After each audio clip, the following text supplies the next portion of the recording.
কবে ফিরবেন তিনি?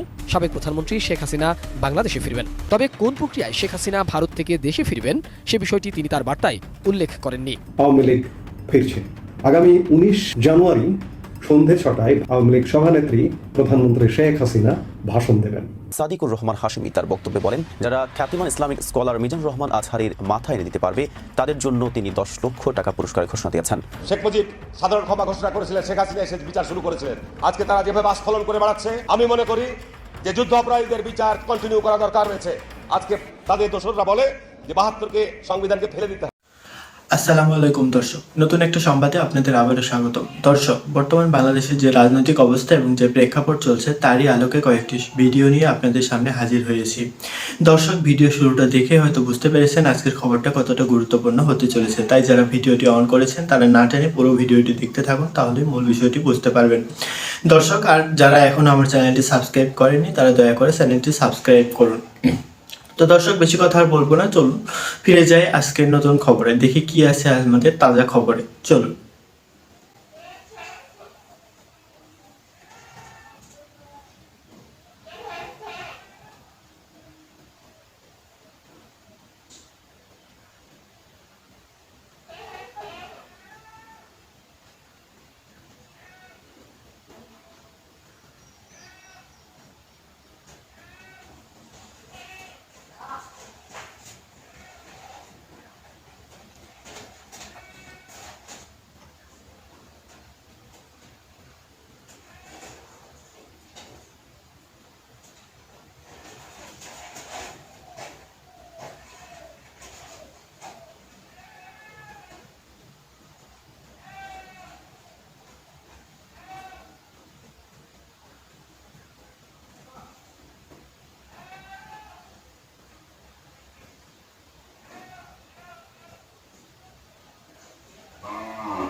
আওয়ামী লীগ ফিরছে, ধীরে ধীরে কর্মসূচিতে ফিরছে।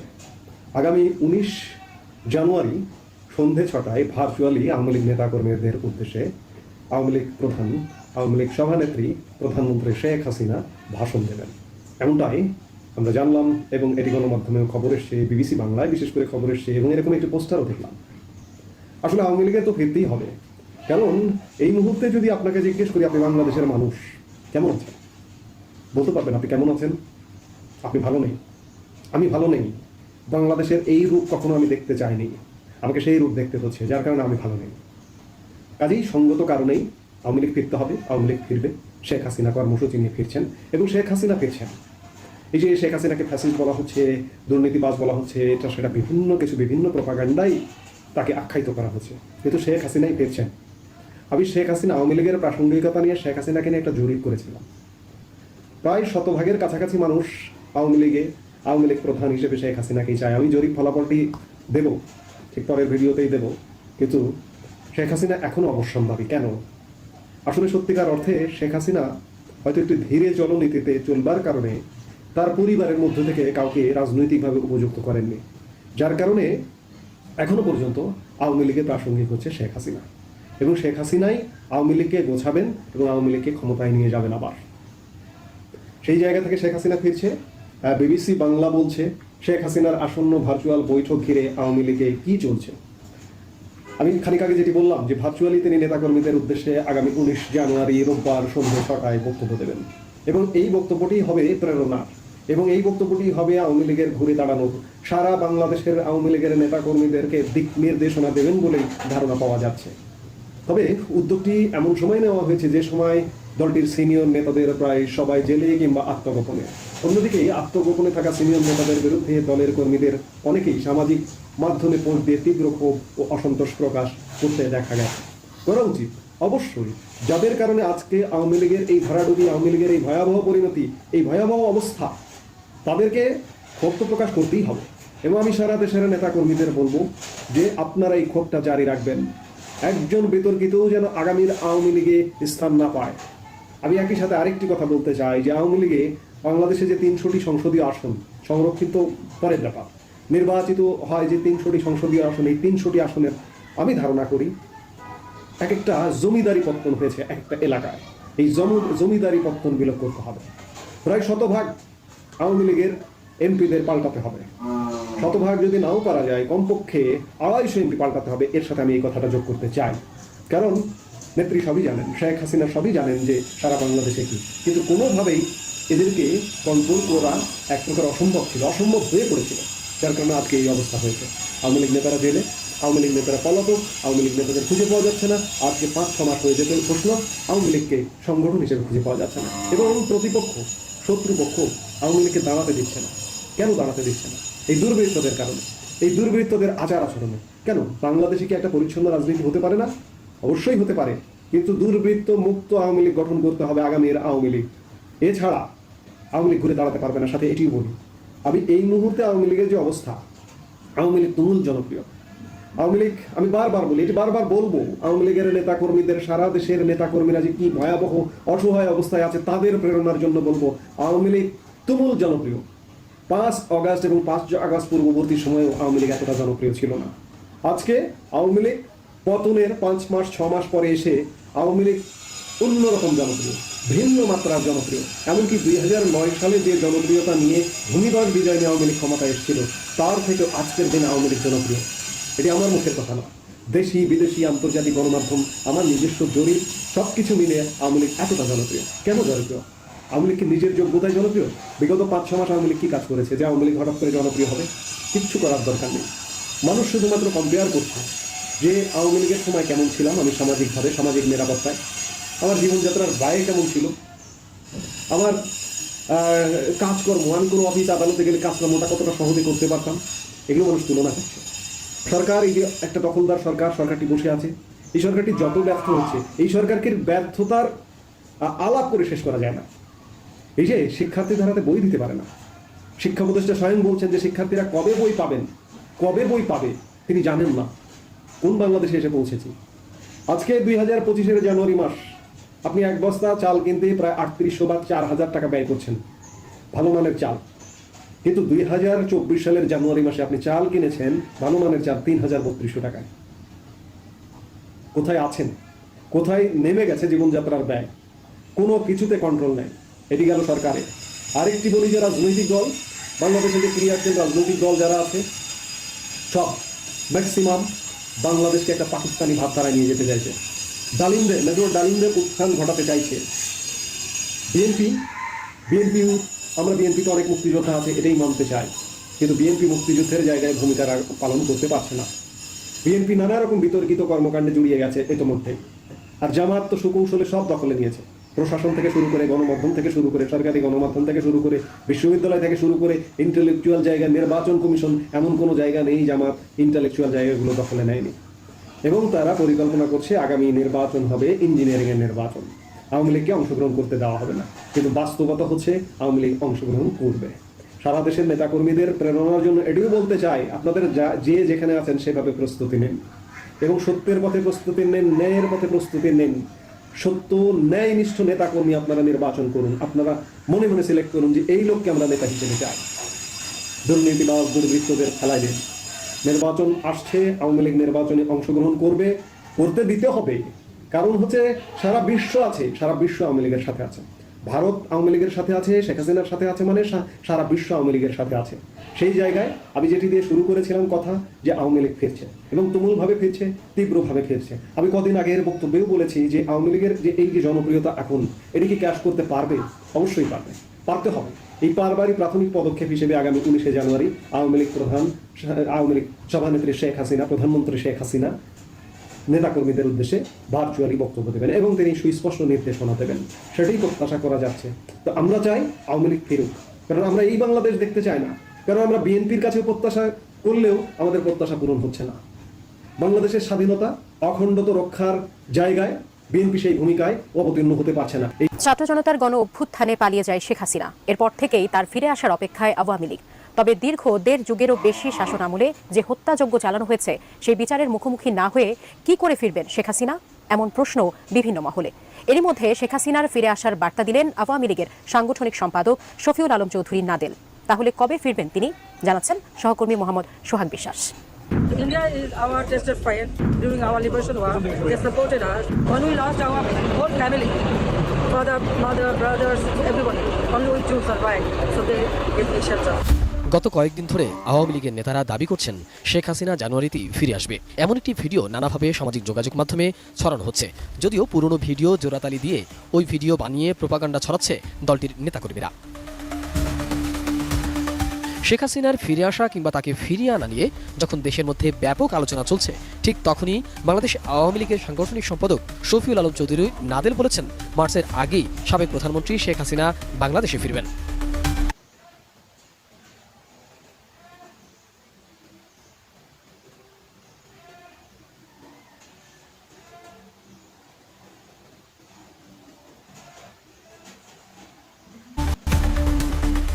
বুধবার দিবাগত গভীর রাতে নিজের ভেরিফাইড ফেসবুক পেজ আইডি থেকে এক ভিডিও বার্তায় শফিউল আলম চৌধুরী নাদেল একথা বলেন। তবে কোন প্রক্রিয়ায় শেখ হাসিনা ভারত থেকে দেশে ফিরবেন সে বিষয়টি তিনি তার বার্তায় উল্লেখ করেননি। সম্প্রতি আলামিন হাশমি দরবার শরীফে আয়োজিত এক উরুসে পীর সাদিকুর রহমান হাশমি বিতর্কিত বক্তব্য দিয়েছেন।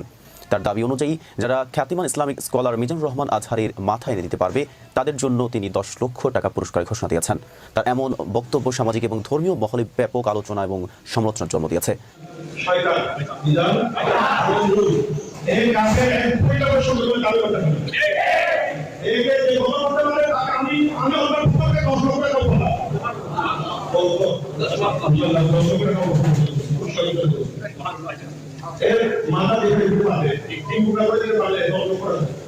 গত 7 জানুয়ারি মঙ্গলবার আয়োজিত উরুসে সাদিকুর রহমান হাশমি তার বক্তব্যে বলেন, আমরা কঠিন সময় পার করছি। রাসূলুল্লাহ সাল্লাল্লাহু আলাইহি সাল্লামের শানে একের পর এক বেয়াদবি করা হচ্ছে, কিন্তু মুসলিম উম্মাহ চুপ করে আছে। তিনি আরো বলেন, যারা রাসূলের শানে বেয়াদবি করবে তাদের এই দুনিয়ায় বেঁচে থাকার কোনো অধিকার নেই, তাদের কেবল হত্যা করাই একমাত্র সমাধান। এরপরে তিনি বলেন, মিজানুর রহমান আজহারি একজন শয়তান, তার কুফরি সম্পর্কে যে সন্দেহ করবে তারও ঈমান থাকবে না। আমি ঘোষণা করছি তার মাথার বিনিময়ে 10 লক্ষ টাকা পুরস্কার দেওয়া হবে। কেউ যদি তাকে 3 টুকরো করে দিতে পারে তাকেও একই পুরস্কার দেওয়া হবে। তার এমন বিতর্কিত বক্তব্যের পরই এখন আলোচনা সমালোচনা তুঙ্গে। মিজানুর রহমান আজহারি বাংলাদেশের একজন বিখ্যাত ইসলামিক বক্তা। তার বক্তৃতা সাধারণ মানুষকে ইসলামের প্রতি আকৃষ্ট করেছে। বিশেষত তরুণ প্রজন্মের কাছে তিনি অত্যন্ত জনপ্রিয়। তবে তার বক্তব্যের কিছু অংশ নিয়ে বিতর্ক রয়েছে। বিশেষ করে রাসূলুল্লাহ সাল্লাল্লাহু আলাইহি সাল্লামের বিষয়ে তার কিছু বক্তব্যের কারণে কিছু ইসলামিক আলিম তার সমালোচনা করেন। পূর্ববর্তী সরকারের আমলে তার উপর চাপ সৃষ্টি হলে তিনি দেশ ছাড়তে বাধ্য হন। সম্প্রতি আওয়ামী লীগ সরকারের পতনের পর তিনি দেশে ফিরে এসে পুনরায় ইসলামিক প্রোগ্রামে বক্তৃতা দেওয়া শুরু করেন। তার ফিরে আসা অনেকের জন্য আশার আলো জাগালেও কিছু মাজারপন্থী তার বিপক্ষে অবস্থান নিয়েছেন। এদিকে সাদিকুর রহমান হাশমির এই বক্তব্য সামাজিক যোগাযোগ মাধ্যমে ব্যাপক প্রতিক্রিয়া সৃষ্টি করেছে। অনেকেই তার বক্তব্যকে উস্কানিমূলক এবং অপরাধযোগ্য বলে আখ্যা দিয়েছেন। অনেকে বলেছেন, একজন ইসলামিক ব্যক্তিত্ব হয়ে এমন খুনের উস্কানি দেওয়া সম্পূর্ণ অগ্রহণযোগ্য। বাংলাদেশের আইন অনুযায়ী এমন বক্তব্য স্পষ্টতই অপরাধমূলক। এটি সরাসরি সহিংসতাকে উস্কে দেয় এবং সামাজিক অস্থিরতা সৃষ্টি করতে পারে। ধর্মীয় নেতাদের দায়িত্ব হলো সমাজে শান্তি এবং স্থিতিশীলতা বজায় রাখা, কিন্তু যখন তারা এমন বক্তব্য দেন তখন তার সমাজে বিভেদ এবং সহিংসতার জন্ম দেয়। এ বিষয়ে আইনশৃঙ্খলা রক্ষাকারী বাহিনী কি পদক্ষেপ নেয় এখন তাই দেখার বিষয়।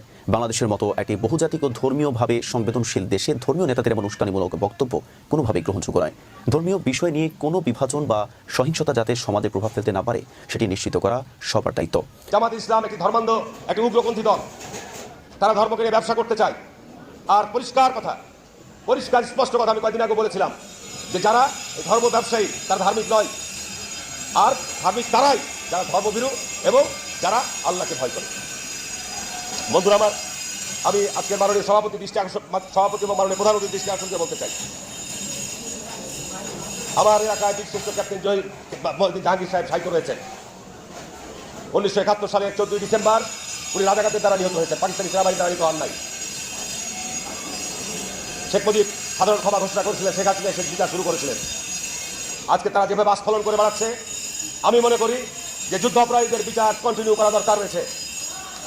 কারণ তারা এই কিছুদিন আগে আমার বক্তা বলে গেলেন যে স্বাধীনতার উষা লগ্নে বহু পতিত মুক্তিযোদ্ধাকে তারা নির্মমভাবে হত্যা করেছে, সঠিক। সুতরাং এদেরকে যদি আপনার এই ক্ষমা করে দেওয়া হয় তাহলে তারা এইভাবে জাতির মধ্যে বিভ্রান্তি অনৈক্য তৈরি করে ধর্ম নিয়ে ব্যবসা করে তারা জাতির মধ্যে যে ষড়যন্ত্র চক্রান্ত বীজ বুনতে চায় সেটিকে তারা এগিয়ে নেওয়ার চেষ্টা করবে। কিন্তু আমাদের মুক্তিযোদ্ধাদের এবং মুক্তিযুদ্ধের প্রজন্মদের যুগের পর যুগ আমি মনে করি তাদের রাজনৈতিক যে হিংসাত্মক কর্মকাণ্ড, শিক্ষাঙ্গনে তারা পায়ে রব কাটে, শিক্ষাঙ্গনে তারা যে উশৃঙ্খলতা করে।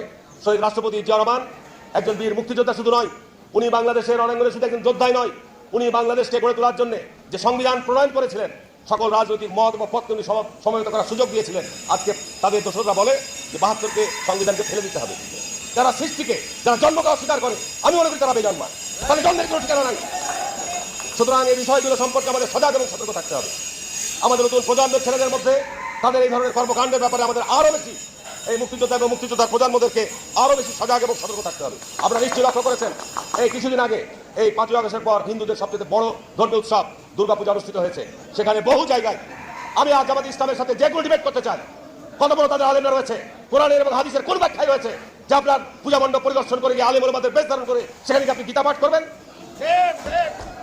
এই যে আপনাদের কোন ইসলামিক আইনের মধ্যে ইসলামিক দর্শনের মধ্যে রয়েছেন, সূরা কাফিরুনের তাফসীরের মধ্যে ওই জায়গায় কোন একজন আলেম ওলামাদের দরবার মাসে যাওয়া নিষিদ্ধ।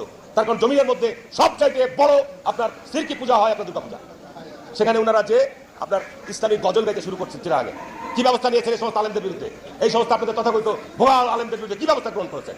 এরা এই সমস্ত কর্মকাণ্ড করে বাংলাদেশের মানুষের মধ্যে আজকে বিদ্যার্থীদের সামনে আমরা বারবার বিএনপি বলছি যে আমাদের অতি দ্রুততম সময়ের মধ্যে নির্বাচন অনুষ্ঠিত হওয়া দরকার। দেশে একটা বিশৃঙ্খলা বিরাজ করছে, একটা স্থবিরতা বিরাজ করছে। এখানে বিএনপি ক্ষমতা আসবে না, কে ক্ষমতা আসবে? কে ক্ষমতা আসবে বাংলাদেশে? যদি আজকে 6 সালে 7 সালে যদি অন-ইলেভেন সরকার মধ্যে দিয়ে সুষ্ঠু নির্বাচন হতো তখনও বিএনপি ক্ষমতা আসতো। বিএনপিকে ক্ষমতা আসতে না দেওয়ার জন্য জাতীয় আন্তর্জাতিক ষড়যন্ত্র রয়েছে। আমি মুক্তিযোদ্ধা ভাইদের অনুরোধ করবো, আমরা আছি, আপনারা নির্দেশনা দেন, নতুন প্রজন্ম নতুন আমরা বাংলাদেশকে গড়ার জন্য নতুন দিক নির্দেশনা দেন। এই ষড়যন্ত্র দাঁত ভাঙা জবাব দেবো আমরা ইনশাল্লাহ। আমি আর বক্তব্য বাড়াবো না, আমি শুধু এইটুকুই বলবো যে বাংলাদেশে এই কুলাঙ্গারদের এই স্বাধীনতা বিরোধীদের স্থান বাংলাদেশের মাটিতে হবে না, হবে না, হবে না, হবে না। দর্শক, আমি আশা করি তো দর্শক, কেমন লাগলো আজকে খবরটি? ভিডিওটিতে একটা লাইক দিয়ে কমেন্টে অবশ্যই জানাবেন। আর দেখা হবে নতুন একটা সংবাদে। তো সে পর্যন্ত ভালো থাকবেন, সুস্থ থাকবেন সবাই। আজকের মতো এই পর্যন্তই। আল্লাহ হাফেজ।